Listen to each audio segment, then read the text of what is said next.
बहुत पुरानी बात है। एक बहुत सुंदर राजकुमारी थी जिसको हर प्रकार का जादू आता था।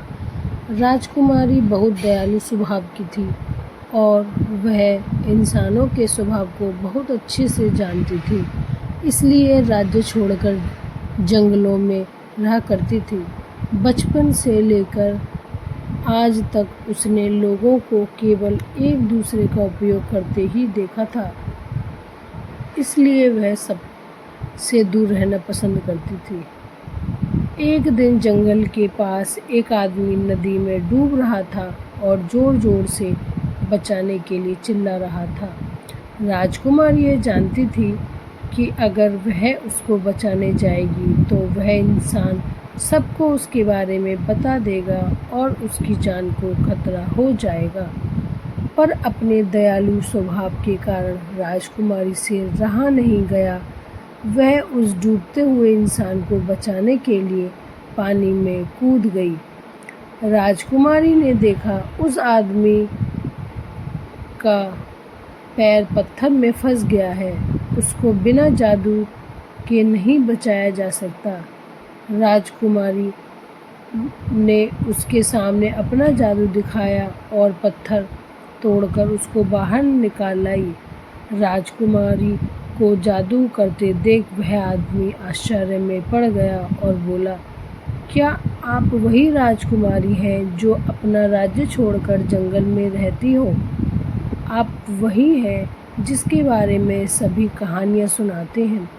एक राजकुमारी थी जो जादू करना जानती थी और अपने राज्य छोड़कर लापता हो गई। राजकुमारी ने कुछ नहीं कहा और वापस जंगल की ओर जाने लगी। उस व्यक्ति ने राजकुमारी से कहा, मैं आपका धन्यवाद कैसे कर सकता हूँ? आपने मेरी जान बचाई है। राजकुमारी ने उस युवक से कहा, तुम अगर मेरा भला करना चाहते हो तो किसी को मेरे बारे में नहीं बताना। तुम अगर ऐसा करोगे तो मेरा मुझ पर तुम्हारा आजीवन एहसान रहेगा। देखते ही देखते बहुत दिन गुजर गए। राजकुमारी फिर से जंगल में रहने लगी। तभी उस राज्य के राजा ने एक महात्मा से एक राजकुमारी जो जादू विद्या में निपुण है, वह तुम्हारे ही राज्य में कहीं है। अगर तुम उससे शादी कर लोगे तो पूरे राज्य का भला होगा, ऐसा उस राजकुमार से कहा। राजा उस महात्मा की बात सुनकर तुरंत राज्य में ऐलान करवा देता है, जो भी उस राजकुमारी के बारे में बताएगा उसको ढेर सारा इनाम दिया जाएगा। जैसे ही वह बात युवक को पहुंचती है, पता चलती है और वह राजा और सैनिक को लेकर उस जंगल में चला जाता है जहां राजकुमारी मिली थी। राजा और सैनिक सभी हथियार लिए उस राजकुमारी के सामने जाते हैं। राजकुमारी यह देखकर बहुत निराश होती है और राजा से कहती है, आप भले मेरी जान ले लीजिए, पर मुझे बस इतना बता दीजिए कि आपको मेरे बारे में किसने बताया। राजा जैसे ही उस युवक की ओर इशारा करता है, राजकुमारी उसको देखती है। चाहे खुद डूब के मर जाना, पर कभी किसी इंसान को मत बचाना। राजा राजकुमारी से पूछता है, आखिर तुमने ऐसा क्यों बोला?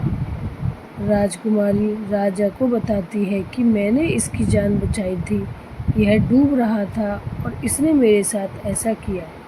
राजकुमारी की दयालुता को देखकर राजा को बुरा लगता है और वह उस युवक को बंदी बनाने का आदेश दे देता है। राजकुमारी राजा से कहती है, महाराज आप इसको जाने दीजिए, यह तो इंसान की फितरत ही होती है, इसमें इसकी कोई गलती नहीं, उसने तो केवल अपना फ़ायदा देखा। राजा ने पहले कभी किसी को इतनी दयालुता दिखाते हुए नहीं देखा था। राजा ने सहसम्मान राजकुमारी से कहा, अगर आप हमारे राज्य में आकर रहेंगे और हमारे लोगों का भला होगा। मैं आपसे विनती करता हूँ कि आप मेरे महल में रहें और आप जैसा कहेंगी वैसा होगा। ना आपको कोई बेवजह परेशान करेगा, ना आपके पास कभी कोई आएगा। आप राज्य की जनता के लिए मेरे राज्य में रहें। आप जो मांगेंगे वो आपको दिया जाएगा। अपनी प्रजा की भलाई के लिए राजा की मंशा देखकर राजकुमारी राजा के निमंत्रण को ठुकरा नहीं पाई और राजा के साथ राज्य में चली गई।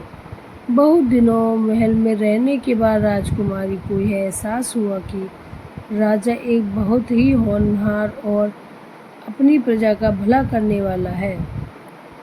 इस गुणों से राजकुमारी को राजा से प्यार हुआ और उसने राजा से शादी कर ली। यह कहानी हमें यह शिक्षा देती है कि हमारे साथ कोई कितना भी गलत करे, परंतु हमें असली स्वभाव नहीं भूलना चाहिए। अगर कोई अपने गलत काम नहीं छोड़ सकता तो हमें भी अपने अच्छे काम नहीं छोड़ने चाहिए। तो हेलो दोस्तों, कैसी लगी आपको मेरी ये कहानी?